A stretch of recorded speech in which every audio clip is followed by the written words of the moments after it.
സ്പോൺസറെ കിട്ടാതെ Indian super league football അനിശ്ചിതത്വത്തിലായതിനു പിന്നാലെ ക്ലബ്ബുകളുടെ പ്രവർത്തനങ്ങളിലും ഗുരുതര പ്രതിസന്ധി. നിലവിലെ ISL ചാമ്പ്യന്മാരായ കൊൽക്കത്ത മോഹൻ ബഗാൻ സൂപ്പർ ജയൻസ് ക്ലബിന്റെ എല്ലാ പ്രവർത്തനങ്ങളും അനിശ്ചിതകാലത്തേക്ക് നിർത്തിവെച്ചു.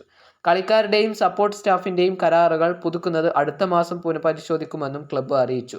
പ്രതിസന്ധികൾ രൂക്ഷമാകുന്ന പശ്ചാത്തലത്തിൽ രാജ്യത്തെ ഫുട്ബോളിനെ സംരക്ഷിക്കാൻ Indian cricket control board BCCI മുന്നോട്ടു വരണമെന്ന് കൊൽക്കത്ത ഈസ്റ്റ് ബംഗാൾ ക്ലബ്ബ് ആവശ്യപ്പെട്ടു.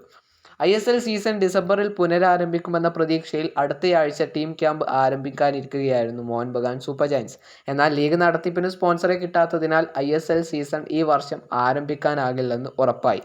ഇതോടെയാണ് മോഹൻ ബഗാൻ പ്രവർത്തനങ്ങൾ നിർത്തിവെക്കാൻ തീരുമാനിച്ചത്. ISL സ്പോൺസർഷിപ്പിനായി ടെൻഡർ നൽകാനുള്ള സമയപരിധി വെള്ളിയാഴ്ച അവസാനിച്ചപ്പോൾ ഒരു കമ്പനി പോലും താൽപ്പര്യം അറിയിച്ച് രംഗത്തെത്തിയിരുന്നില്ല.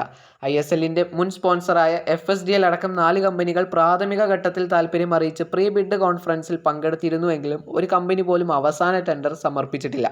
കുറഞ്ഞത് 5 വർഷത്തേക്കെങ്കിലും ഇന്ത്യൻ ഫുട്ബോളിനെ സ്പോൺസർ ചെയ്യാൻ BCCI തയ്യാറാകണമെന്ന് east Bengal senior executive committee അംഗം ദേബബ്രത സർക്കാർ ഉന്നയിച്ച ആവശ്യമാണ്. ഇതിന് ചെലവ് വരുന്ന 100-150 കോടി രൂപ BCCIയെ സംബന്ധിച്ചിടത്തോളം വലിയ തുകയല്ല.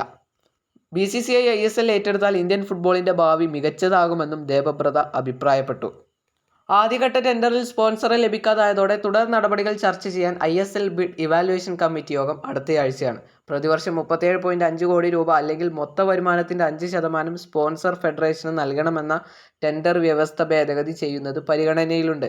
ഈ യോഗത്തിലെ തീരുമാനങ്ങൾക്കു ശേഷം കളിക്കാരുടെയും ജീവനക്കാരുടെയും കരാറുകൾ പുതുക്കിയാൽ മതിയെന്നാണ് മോഹൻ ബഗാന്റെ തീരുമാനം.